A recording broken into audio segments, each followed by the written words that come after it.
sum of all your failures and all of your sin and all the pain. Reflection of the God who spoke the universe into existence. And he looked at you and said, I made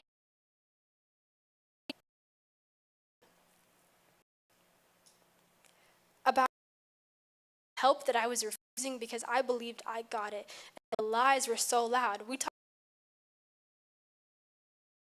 about who I was. And bringing it back, it broke my heart. I am, but in that moment, that was capital truth for me, right? I got to this point where everything in my life fell apart, and I said, okay, God, I need you to do something. Like, I need you to take over because I cannot do this anymore.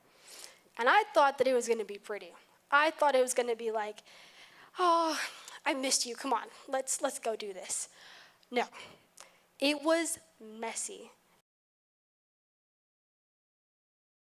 It came with someone tearing me apart, being like, what are you doing, right? You are better than this. You were created to be better than this. It resonated in my heart because no matter how much truth they spoke, I was still the lies over and over and over again. I ended up to go to a Bible study with a friend of mine, and guess what I did? I tried to run. I don't really mistake of telling my mom. I was like, I got invited to this Bible study. She goes, oh, you're going. It's a question, that's a statement right there. And I was like, oh, yeah, I'm going. I prayer and worship night, nothing. I had gotten so hollow that even with other people, I couldn't hear it, I couldn't see it. I was my ways.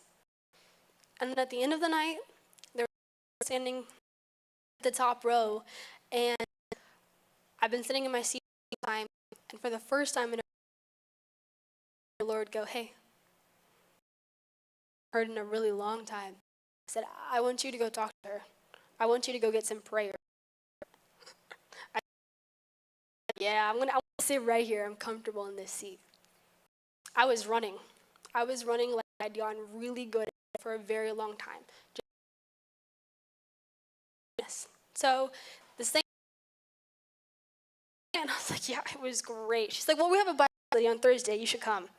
It's like, gosh, I really just cannot get away from this. And of course, my mom, hey, you should go. You should go. Fine, I guess.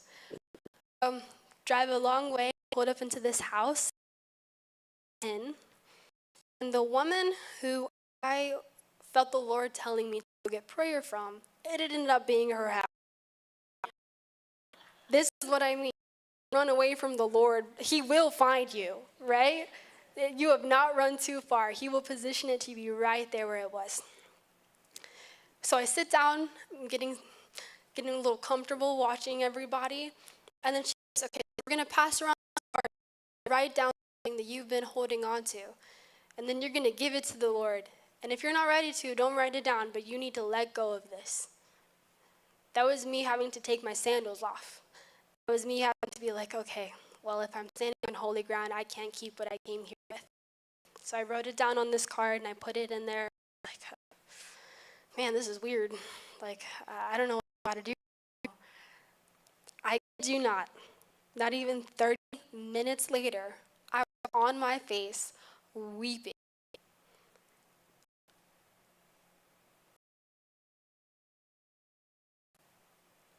For the first time in a while, I felt the Lord in a way that felt like when I first gave my life to him. That love that I hadn't experienced in such a time as everything else that I was holding on to. And he said, let it go. Like, let it go. I'm going to say the same thing to you. Let it go. That thing that happened to you when you were that mask that it put on you, immediately the truth of the Lord came over me. It wasn't, let it go, be okay.